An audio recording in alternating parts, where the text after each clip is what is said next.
என்னோட பேரு கிரிஜா. நான் 8ஆம் வகுப்பு வரைக்கும் கவர்மெண்ட் ஸ்கூல்ல தான் படிச்சேன். அதுக்கப்புறமா அப்பா என்னோட படிப்பை நிறுத்திட்டாரு. மேல படிக்கிறதுக்கு எவ்வளவோ கேட்டு பார்த்தேன். என்னால உன்னை படிக்க வைக்க முடியாதுன்னு சொல்லிட்டாரு. நானும் என்னோட அப்பாவும் தனியா தான் வாழ்ந்துட்டு இருக்கோம். என்னோட அப்பா ஒரு நாள் வேலைக்கு போய் சம்பாதிச்சா அந்த பணத்தை அடுத்த நாள் மதுக்கடையில செலவழிச்சிருவாரு. நீ வீட்டுல சும்மா தானே இருக்க, நீயும் வேலைக்கு போய் சம்பாதிக்கலாம்னு சொல்லி அப்பா என்ன ஒரு முதலாளி கிட்ட கூட்டிட்டு போயிட்டு அவங்களோட வீட்டுல வேலை செய்யறதுக்கு சேர்த்து விட்டாரு. அந்த வீட்டோட முதலாளிக்கு 55 வயசு இருக்கும். ஆனா அவரோட வயசை விட பார்க்க ரொம்ப இளமையா தெரிஞ்சாரு. அவரோட வீட்டுல அவரை தவிர வேற யாருமே இல்ல. என்னோட அப்பா தினமுமே என்ன அந்த முதலாளியோட வீட்டுக்கு கூட்டிட்டு வந்து விட்டுட்டு போவாரு. வேலை முடிஞ்சதுக்கு அப்புறமா சாயந்தரம் வந்து கூட்டிட்டு போவாரு. இப்படிதான் தொடர்ந்து போய்கிட்டே இருந்துச்சு. இன்னைக்கு ஈவினிங் அப்பா என்ன கூட்டிட்டு போக வரவே இல்ல.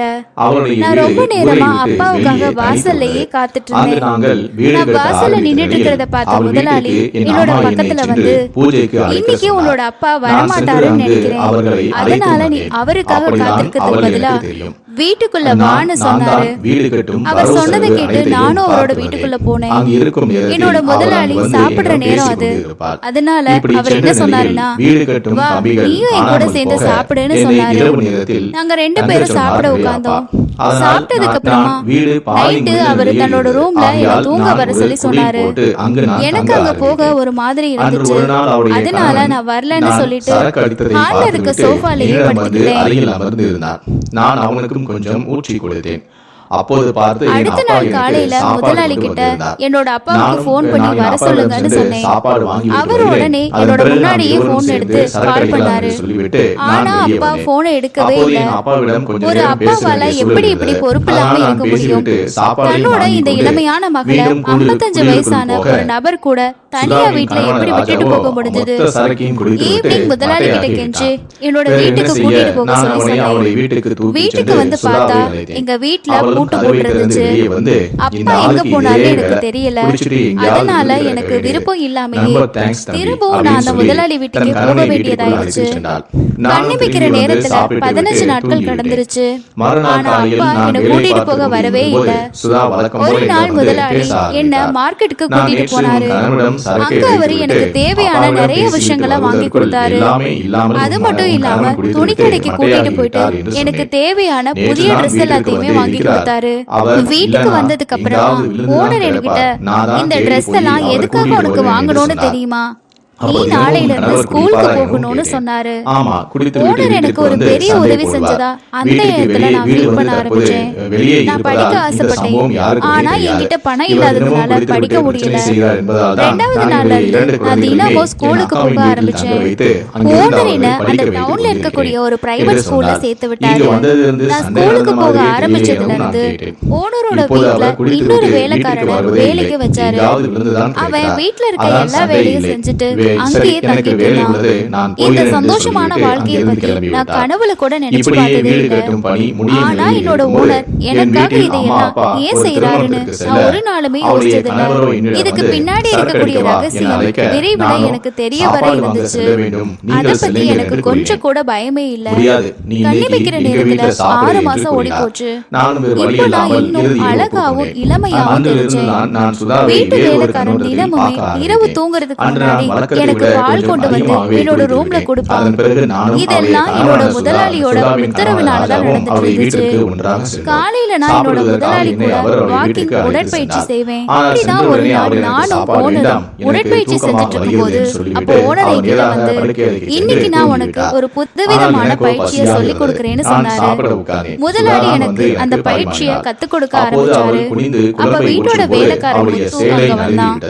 நாங்க 2 பேரும் அந்த பயிற்சியை செஞ்சுட்டு இருக்கும் போது முதலாளி எனக்கு உதவி செஞ்சுட்டு இருந்தாரு. அதை பார்த்த முத்து தன்னோட முகத்தை திருப்பிக்கிட்டான். அதுக்கப்புறமா முதலாளிய பாக்குறதுக்கு வெளியே ஒரு நபர் வந்திருக்காருன்னு சொல்லி சொன்னாங்க. அதுக்கப்புறமா முதலாளி அந்த பயிற்சியை அப்படியே நிறுத்திட்டு முத்து கிட்ட, இன்னில இருந்து நீ உள்ள வர்றப்போ கதவை தட்ட மறக்காதன்னு சொன்னாரு. ஒருவேளை முத்து இப்படி உள்ள வந்தது முதலாளிக்கு பிடிக்கலையோன்னு நினைச்சேன். முதலாளி வெளியே போனதுக்கு அப்புறமா முத்து என்ன வித்தியாசமான கண்ணோட்டத்துல பார்க்க ஆரம்பிச்சான். ஆனா நான் அதை பெருசா எடுத்துக்கவே இல்லை.